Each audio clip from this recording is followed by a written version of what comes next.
Verse 9. O Lord, who is fierce, painless and fearless, who is dispatched the veil as to pierce through the center of the Krauncha mountain without any obstacles, when shall I cease from the miserable plight of tossing of mind, being caught up in the net of infatuation for fragrant dressed women? Detailed commentary. The Lord is fierce. Lord Shanmuga, with the throw of his veil, destroyed the Krauncha mountain, that is, the demon who was cursed by sage Agastya to remain as a mountain till he came to be killed by Lord Skanda. The Lord is fierce. He is not only fierce to his enemies in battle, but he is also the scorcher of the inner enemies of his devotees, that is, lust, greed, anger, egoism, etc., which cannot be eradicated except by divine grace. The Lord is painless. He is free from sorrow of any kind due to the absence of limitation of any kind. He is blissful, Anandamaya. The Lord is fearless. To give battle to the terrible Surapadman and other asuras was a mere play for him. Invoking God's grace to overcome desire.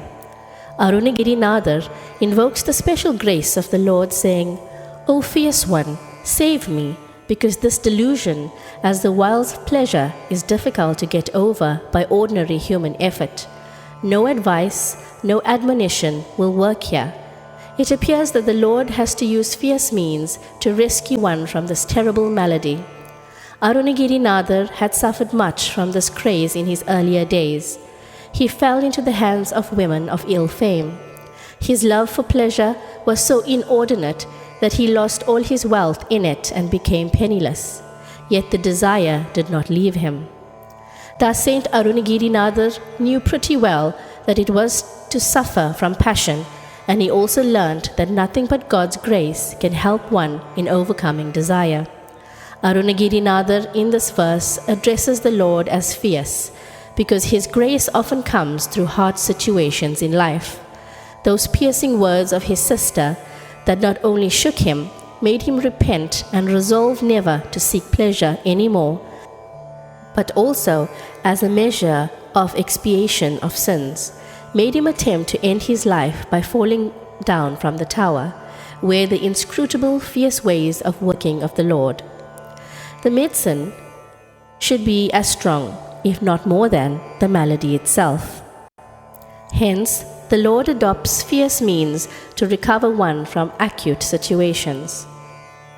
The tossing of the mind and requirement of the grace of God.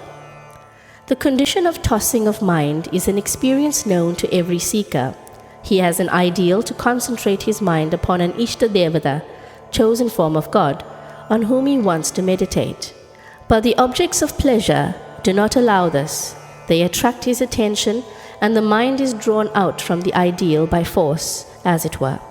With great difficulty, he tries to withdraw the mind from them and fix it on the Lord, only to find that in a moment's time it has again gone to the objects of pleasure. The swinging of the mind thus, between its ideal, the self or God, within, and the objects of pleasure outside, between the effort at its concentration and the pull of sense objects, is very trying. This painful plight of tossing of the mind cannot be overcome except by the grace of God, for which is the prayer in the verse. Infatuated love is like a net. Infatuated love is compared to a net because those who get entangled in it cannot easily extricate themselves from it, even as those that got into the Krauncha mountain were trapped into it and cannot get out. And again, even as the Lord's veil alone could pierce through the mountain, only the Lord's grace can free one from the net of moha.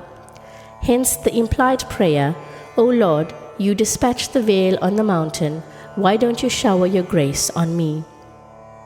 Women are not condemned in Kandhar Anubhuti.